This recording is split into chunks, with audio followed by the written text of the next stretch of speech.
The setting sun cast glowing embers in the sky, as if stretching its magnificent yellow rays to capture the expanse one last time before dying, if only for the night. Thomas, lying on his back, extended his hand as far as it allowed, and it wasn't much, to touch the sky, to feel the warmth of the sinking sun, but all he felt was the cold on the back of a mule cart, where he had been since his morning and three before. How much farther? He asked the old man in the front, talking to the back of his head, which looked like a white furry carpet worn down and sinning from being walked on too long. Not much farther in now, he said cheerfully, drinking from an old, worn-out flask that reflected the fading light of the sky, a brief homage to its glory days. It smelled sweet and gently explained the unwavering, cheerful disposition of the old man, the kind found in people who have nothing and yet yearn for nothing. His tattered clothes hung loose on his lanky body, patched up in different places, with multicolored fabrics, an elephant, a bird with a yellow beak, and two beetles on his back. Thomas turned his head forward, listening to the steady, rhythmic tread of the mule's hoofs hitting the dirt road and echoing in the wilderness, trying to feel the consoling vibration of the movement in his legs. But he felt nothing. He hadn't felt anything in his legs since he was 7 years old. And while playing with his friends, he had fallen in a trapping pit meant for the fox that had been dining on the chickens at night. He remembered screaming in pain, and he remembered being carried to the village healer, an old woman with ink skin and collar jars filled with funny-smelling things.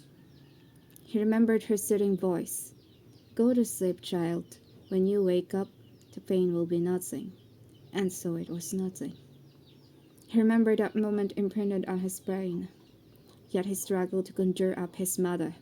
It's like you glide through life in a blur, all out of focus, and in summer in that unchanging monotony, images get stuck. These certain images have the innately irritating quality of saying they're in the back of your head, like an invisible weight. You can't seem to shake. They may occasionally dull in the roar and sink to a hum, but they stay. These images, these self-selected creations of damage, they define you. That moment had seen Thomas for this day in his quest. He was on a journey to find a magical healer, a man said to hold extraordinary powers, capable of returning sights to the blind voice, to the silence, and men from the cast of death. Surely he would be able to make him walk, or else he had just sold all that he owned, which wasn't much, and given most of it to the old man for a pipe dream. Thomas had grown up with stories of magical healers and good witches. The cunning fox, the villagers schooled him. "You stay away from 'em, Thomas. They cut you and eat your liver." The adults told him that's why they killed them and drove the rest away. People don't trust those who are different. Like he was a cripple, and that's why he had been called his whole life. He never really fit in with the rest. Maybe that's why he felt an affinity to the magic folk. He wanted them to exist so that he could exist. The magical healer, nicknamed by the people as the Mina, a bird known for its uncanny ability to speak human language, and believed to be the missing link between man and magic. Stories of the Mina had troubled Thomas' village, cautioned on the wild imaginations of travelers, and made a home on the local towns. His curative feats were told in great detail around the fire, a new fact appearing with each occurrence. Thomas was jerked out of his meandering reveries with the halt of the cart, and the old man said, "Wah, steady now, old gal," and turned to him. "We'll be spending the night here, sonny." Thomas looked around and saw the still beautiful lake, colored liquid gold from the sun. The old man got off, led the mule towards the meadow of lush green grass surrounding the lake, and parked under a tree. Thomas managed to nudge himself off with the help of his crutches, clumsily, pitifully, as the old man watched. A sea shanty was being half hummed and half sung in the chilly forest air as the old man gathered kindling to light a fire. Thomas watched him counting the crevices left by time, etched across his face and dancing in the light of the fire, telling stories, memories, and songs. Soon may the Wellerman come to bring us sugar and tea and rum. Thomas felt the warmth of the crackling fire prickle his skin, sending a shiver down his spine.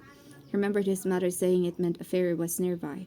He looked up to see the old man watching him patiently across the fire, his eyes as deep as the lake and blue as the skies. He had stopped singing. The silence that followed was filled with the crackling of the fire, the chirping of the grasshoppers, and then a question. Tell me, Sonny, why do you want to walk so bad? The old man asked. Not expecting the question, Thomas paused and said, I want to see the road. He continued hesitantly. My father wanted to be an adventurer. It's all he talked about. But between taking care of me after my mother passed and putting food on the table, he never got the chance. He was a good man. Never complained about how he didn't get to live his dream because of me. He looked up at the sky as if asking for his forgiveness for being a burden. I want to walk because I want to fight fate. I want to know what it is like to win for once, to look in someone's eyes and feel whole. The old man nodded, took out the flask from his pocket, and casually took a deep swig. Say those are some fancy boots you got there. The old man admired. Thomas looked down at his feet and shrugged. They were my father's. He bought them for his travels. Thomas had found them tucked away neatly at the back of his cupboard and mused. But I doubt I would be doing any walking in them, just like he never did. Fairies, magical healers, here he was, putting his faith in something nobody had ever seen. They were just stories his mother had told him to get him to sleep, and after she had died, his father neither had the time nor the imagination to indulge him. He suddenly felt like a fool, homeless, almost penniless, here in the middle of a forest with his old man. Have you? Here, you have them, he said, taking off his shoes and putting them to the side, looking at the old man's bare, cracked feet. It's not much, he thought to himself. It's enough, the old man answered. Here, you can have the rest of this.